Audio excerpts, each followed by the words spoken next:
All right, get ready to dive deep into the world of the tennis serve. Ooh, yes. I'm excited. Me too. I know our listeners out there, they're dying to improve their serves and maybe even, impress their friends with some expert-level commentary during matches. Absolutely. And understanding the evolution of the serve, it can really unlock a whole new level of appreciation for the game. For sure.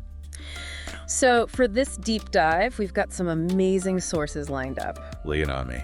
Okay, so we have a historical overview of how the serve has changed over time. Okay, cool. And then we've got this fascinating academic analysis of the biomechanics of the serve, so we can really break down the science behind it. Ooh, the science. I love it. And of course, no deep dive will be complete without a practical guide to, actually improving your serve, like some tips and tricks from the pros. Awesome. So we're going from history to science to on-the-court action. Exactly. And you know what's really cool is that we're going to uncover some surprising things along the way. Like what?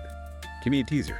Okay, so get this. The serve isn't just about, raw power. Oh, really? I thought it was all about just blasting the ball as hard as you could. Nope. It's actually this, carefully choreographed sequence of movements involving your entire body. It's called the kinetic chain. Kinetic chain. That sounds intense. It is, but we'll break it down and make it super easy to understand. Awesome. And, we'll even talk about optimal angles, for your shoulder, your trunk tilt, all that good stuff to maximize your power while, minimizing the risk of injury. Okay, so we're talking power and safety. Exactly. And you know what else is interesting is that even the top players in the world, Iga Swiatek, Coco Gauff, they're constantly tweaking their techniques, showing that, mastery is an ongoing process. Even for the pros. Wow, that's inspiring. It is. So let's start at the beginning, shall we? Take me back to the early days of tennis. I'm picturing, long white dresses, wooden rackets, very genteel. Oh, yeah, totally.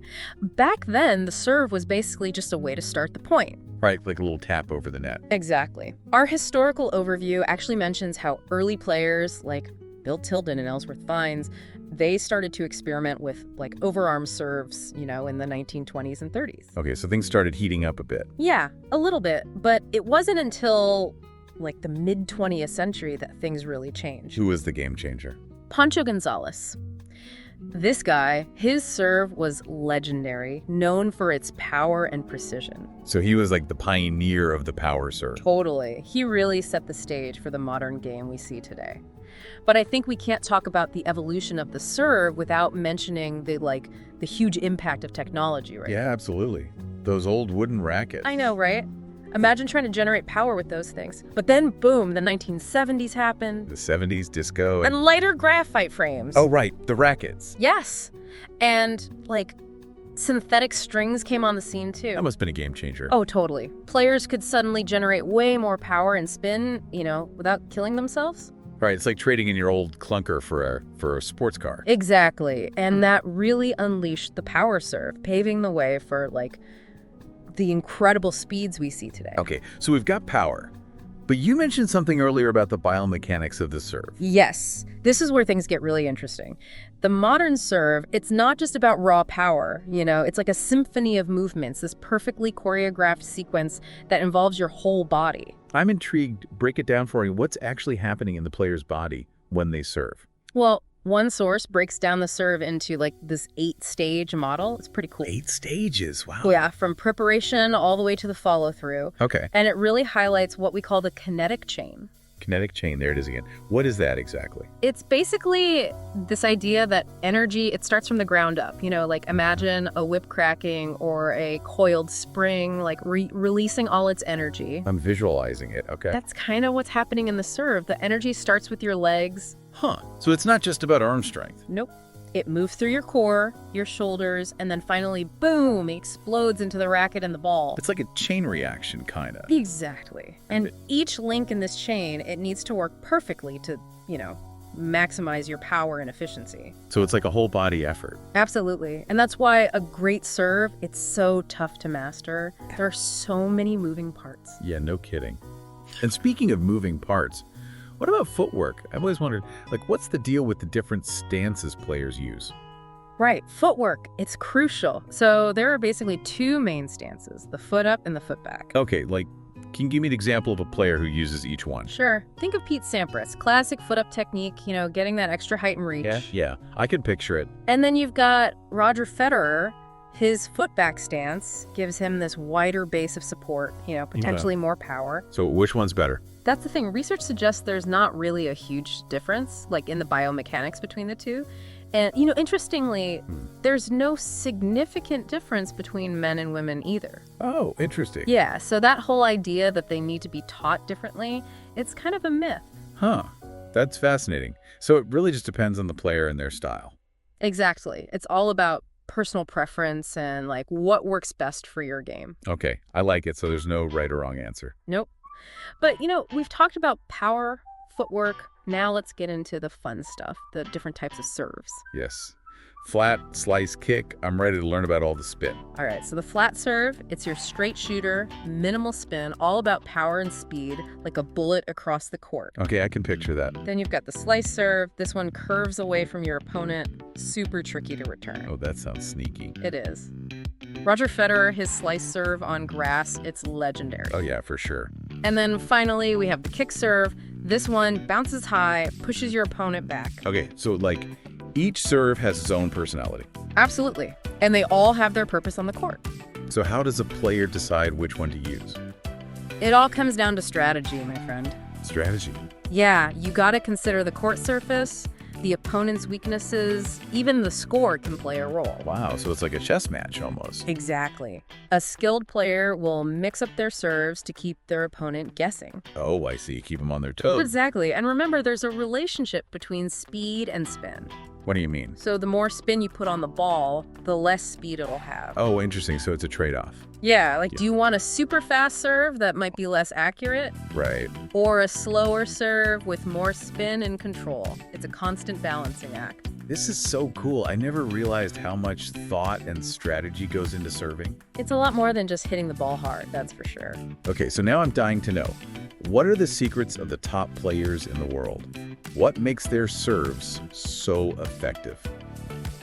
Give me the inside scoop. Okay, get your notepad ready. We're about to analyze what makes the best servers in the world so good. Let's do it. I'm ready for some serious tennis knowledge. Okay, so let's start with Novak Djokovic, a player who's famous for his, strategic serving. Oh yeah, Djokovic, his serve is like a weapon. Totally. And one of the things that makes it so effective is his disguise. He hides his serve placement so well. Yeah, I've noticed that. It's like you never know where the ball's going until the last second. Exactly. He keeps his opponents guessing, he mixes up his spins, his speeds. It's all about strategy with him. So it's not just about power, it's about outsmarting your opponent. Exactly. And this strategic approach, it's not limited to the men's game either. Oh, for sure. I mean, look at Iga Swiatek.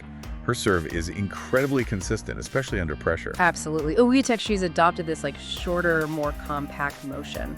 I've noticed that. It seems like a lot of players are moving towards that. They are. It's all about prioritizing consistency over sheer power. Does that mean power serves are like a thing of the past? Not necessarily, but I think there's this growing understanding that you don't always need to hit the fastest serve to win points. Right. It's about placement, spin, all those other factors. Exactly. And these players, they're constantly analyzing their serves, using data, video feedback to make tiny adjustments. So they're always looking for ways to improve. Always. And that's something we can all learn from. Okay, so what's the key takeaway here? How can the average player, like myself, improve their serve? Honestly, consistency is key. Focus on developing a smooth, repeatable motion and a reliable toss. Okay, so it's about building a solid foundation. Exactly. Once you have that consistency, then you can start experimenting with, different spins and placements. Makes sense. But what does practicing with intention actually look like? I mean, how do I make sure I'm doing it right? It's all about being mindful, Don't just mindlessly hit serves. Focus on each stage of the movement, engage your whole body. Right, the kinetic chain. I'm starting to get it. You got it. And don't forget about warming up and cooling down properly. Those muscles need to be prepped. Yeah, that's important. I've definitely learned that the hard way. We all have.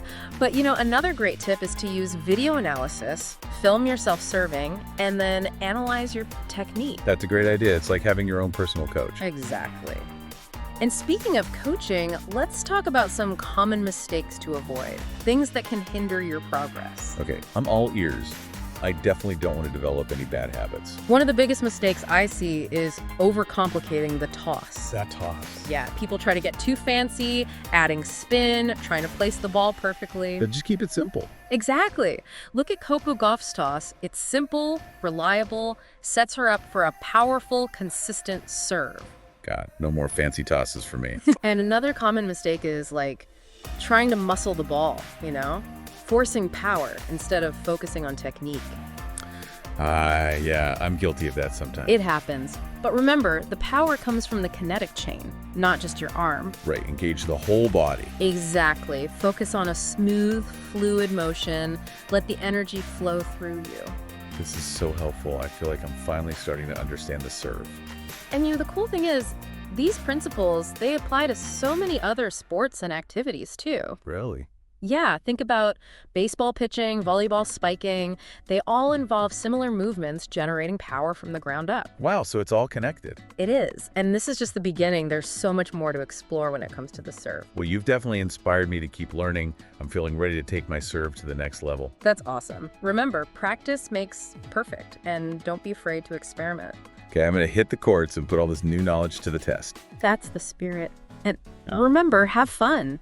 Yeah, and just remember to, enjoy the process. Don't get too caught up in all the technical stuff. Yeah, good point. Like the serve, it's a beautiful movement. Yeah. And mastering it takes time and dedication. For sure. So embrace the challenge and celebrate, all those little victories along the way. I like that. Celebrate the small wins. Exactly. And most importantly, don't forget to have fun. Tennis is a game after all. True. So get out there, experiment, try new things, and just enjoy the feeling of hitting a clean, powerful serve, Ugh, I love that feeling. I can't wait to get back on the court. Me too.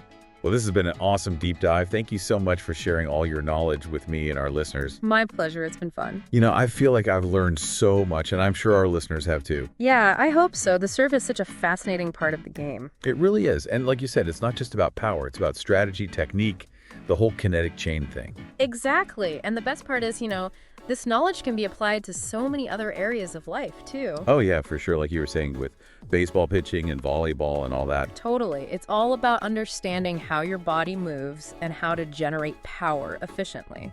I love that. So it's like we're not just learning about tennis. We're learning about movement in general. Exactly.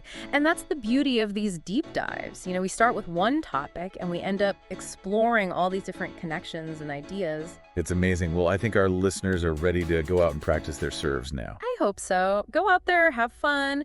And remember, we're always here if you have any questions or if you want to dive into another topic. That's right. We're always here to help you explore the world and all its wonders. So until next time, keep learning, keep exploring, and keep serving up those aces. Absolutely. And to all our listeners out there, thanks for joining us on another Deep Dives. We'll see you next time.